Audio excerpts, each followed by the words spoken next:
औंध बोपोडीचा विकास काय काय झाला? इथे काय काय अडचणी आहेत? रस्त्याचा, विजेचा, पाण्याचा, गुन्हेगारी काय अडचणी आहेत? आणि कसे तुम्हाला त्यांना तोंड द्यावं लागतंय? आता जर विकासाचा म्हणले तर बोपोडीचा विकास गेल्या 2012 पासून आपण विचार केला तर कोणताही नवीन प्रोजेक्ट इथं आलेला नाहीये. मूलभूत सुविधा म्हणलं तर पाण्याचा प्रश्न आहे. मानजीबाग एरियासारख्या ठिकाणी पाणी अजिबात येत नाहीये. तिथं लोकांनी मोर्चे काढले होते मागे कित्येक वेळा. आता सुद्धा इलेक्शनच्या टाइमला त्यांच्या तिथं 8-8 दिवसांनी पाणी येते. त्यानंतर तुम्ही जर बघितलं बोपोडी एरिया फिरले तर कचरा तुम्हाला सगळीकडे दिसेल.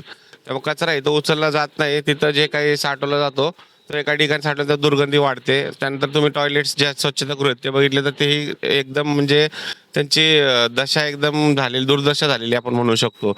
शाळात गेले तर इथं शाळा आहे, तुम्ही बाजूला बघितलं राजेंद्र प्रसाद, तुम्ही त्या शाळेत गेले तुम्ही म्हणाली शाळा नेमकी शाळा आहे का काय? कारण का पोरं नुसते इकडे तिकडे फिरत असतात आणि तुम्ही जर शाळेची पूर्ण बिल्डिंगची अवस्था बघितली तर अजिबात त्या शाळा म्हणण्यासारख्या लायकीच्या नाहीत.